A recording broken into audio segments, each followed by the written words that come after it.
పాలకులైన నేతలపైన భూములు స్కాముల ఆరోపణలు రావడం కొత్తేమీ కాదు. కానీ ప్రభుత్వ ప్రధాన కార్యదర్శి బినామీల పేరుతో 800 ఎకరాల అసైన్డ్ భూములు కొట్టేశారని విశాఖ జనసేన నేత పీతల మూర్తి యాదవ్ సంచలన ఆరోపణలు చేశారు. జీవో 596 కింద 24 లక్షల ఎకరాలను నిషేధిత జాబితా నుంచి తొలగించాల్సి ఉంది. కానీ కేవలం 4 లక్షల ఎకరాలకు మాత్రమే విముక్తి లభించింది. అందులో ఎక్కువ భాగం విశాఖపట్నం, విజయనగరం జిల్లాల్లోనే ఉన్నాయి. దీనికి మూర్తి యాదవ్ చేసిన ఆరోపణలకు మధ్య సంబంధం ఏదైనా ఉందా? గత నెల 17వ తేదీన రాష్ట్ర యంత్రాంగమంతా ఎన్నికల విధుల్లో తలమునకలే ఉండగా తుని సమీపంలోని ఒక గ్రామంలో మరణించిన చోడ్రాజు సత్యకృష్ణంరాజు అనే వ్యక్తి అంత్యక్రియల్లో సీఎస్ పాల్గొన్నారు. చోడ్రాజుతో సీఎస్కే సంబంధం, అంత సన్నిహితుడు ఎలా అయ్యారు?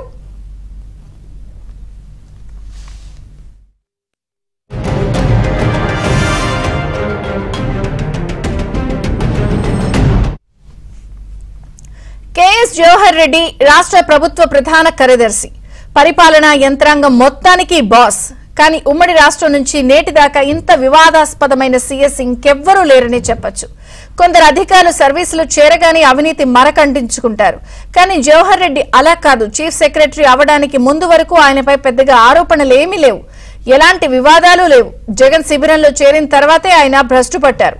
జగన్ పట్ల తన స్వామి భక్తిని చాటుకుంటూనే స్వయంగా అవినీతి ఆరోపణల్లో కూరుకుపోయారు. ఆయనపై వస్తున్న ఆరోపణలకు సంబంధించి నమ్మదగిన ఆధారాలు కూడా బయట పడుతూ ఉండటం గమనార్హం.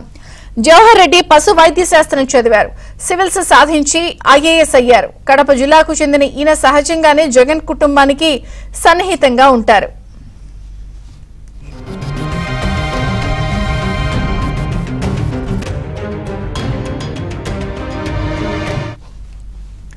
విధి నిర్వహణలో దాని ప్రభావం లేదనే ఉద్దేశంతో చంద్రబాబు ముఖ్యమంత్రిగా ఉన్నప్పుడు ఆయన కుమారుడు లోకేష్ చూసిన పంచాయతీరాజ్ శాఖకు ముఖ్య కార్యదర్శిగా జవహర్ రెడ్డిని నియమించారు. అప్పుడు ఆయన సాఫీగానే పనిచేశారు. ఆ తర్వాత ఆయన వైద్య ఆరోగ్య శాఖ కార్యదర్శిగా, టీటీడీ ఈవోగా పనిచేశారు. టీటీడీలో పనిచేసినప్పుడు కొన్ని విమర్శలు వచ్చినా ఆయన గత చరిత్రను దృష్టిలో పెట్టుకుని ఎవరూ పెద్దగా హడావిడి చేయలేదు. కానీ సీఎం జగన్ పేషీలో చేరినప్పటి నుంచే జవహర్ రెడ్డి తీరు మారిపోయింది. తరచూ విశాఖపట్నం ఎందుకు వెళ్తున్నారు అనే విషయం దగ్గర నుంచి కొద్ది రోజుల క్రితం మరణించిన చోడ్రాజు సత్యకృష్ణంరాజు అనే వ్యక్తి కుటుంబాన్ని పరామర్శించేందుకు అత్యంత కీలకమైన ఎన్నికల సమయంలో కూడా హుటాహుటిని ఎందుకు వెళ్లారు, విశాఖలో అసైన్డ్ భూముల కథేమిటి అన్న అంశాలపై చర్చ మొదలైంది. జగన్ సర్కార్లో జవహర్ రెడ్డి తీసుకున్న అనేక నిర్ణయాలు వివాదాస్పదమయ్యాయి.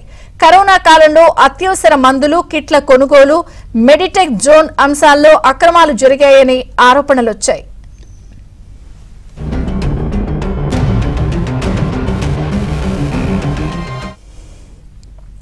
అసైన్డ్ భూములపై పేదలకు శాశ్వత హక్కులు కల్పిస్తూ జగన్ సర్కారు 2023లో నిర్ణయం తీసుకుంది. 20 ఏళ్ల కంటే ముందు అసైన్ చేసిన భూములను నిషేధ జాబితా 22A నుంచి తొలగించి రైతులకు పూర్తి హక్కులు ఇచ్చేలా ఉత్తర్వులు ఇచ్చారు. దీని ప్రకారం అర్హులైన పేదల అసైన్డ్ భూములన్నీ చకచక నిషేధ విముక్తి నుంచి బయటపడాలి. కానీ అలా జరగలేదు. ముఖ్యమంత్రి కార్యాలయం, ఆయన ముఖ్య సలహాదారు, ప్రభుత్వ పెద్దలు సిఫారసు చేసిన భూములని 22A నుంచి బయటపడేశారు.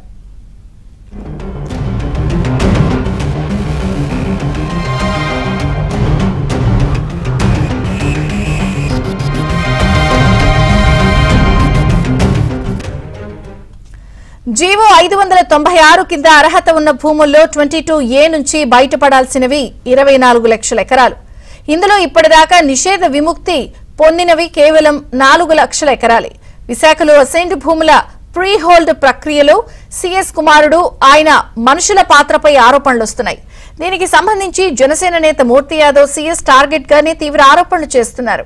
ఇలా రాష్ట్ర సీఎస్ ను టార్గెట్ చేసి ఓ రాజకీయ పార్టీ భూముల దందా ఆరోపణలు చేయడం ఇదే మొదటిసారి. వాటిని ఆయన ఖండిస్తున్నా ఎక్కడో ఏదో తేడా కొడుతోంది అని సీనియర్ అధికారుల్లో చర్చ జరుగుతోంది.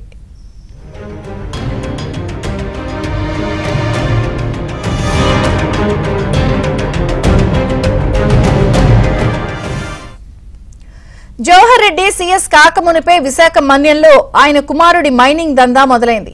లాటరైట్ తవ్వకాలతో పాటు స్థానికంగా క్రషింగ్ యూనిట్లతో మైనింగ్ సిండికేట్ ను నిర్వహిస్తున్నారు అని స్థానికులు ఆందోళనలు నిర్వహించారు.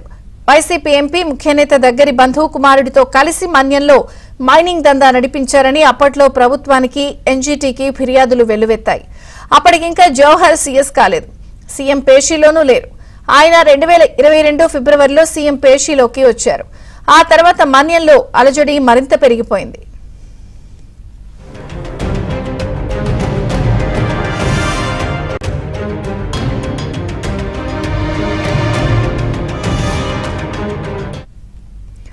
సిండికేట్ లో కలిసేందుకు నిరాకరించిన క్రషింగ్ యూనిట్ల నిర్వాహకులపై దాడులు పెరిగాయి.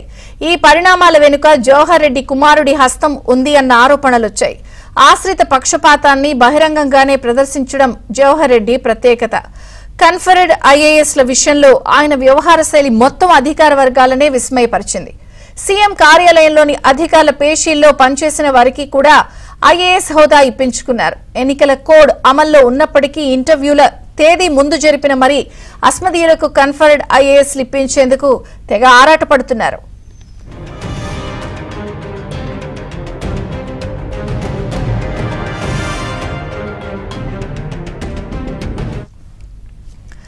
ఎప్పుడో జనవరిలో బటన్ నొక్కిన పథకాలకు జగన్ సర్కార్ కావాలనే డబ్బులు ఇవ్వకుండా తొక్కిపెట్టింది. సరిగ్గా ఎన్నికల ముందు లబ్ధిదారుల ఖాతాల్లో జమ చేసి రాజకీయ ప్రయోజనం పొందాలని భావించింది. ఈ కుట్రలను ఈసీ అడ్డుకుంది. పోలింగ్ తర్వాత ఎప్పుడైనా నిధులు జమ చేసుకోవచ్చంది.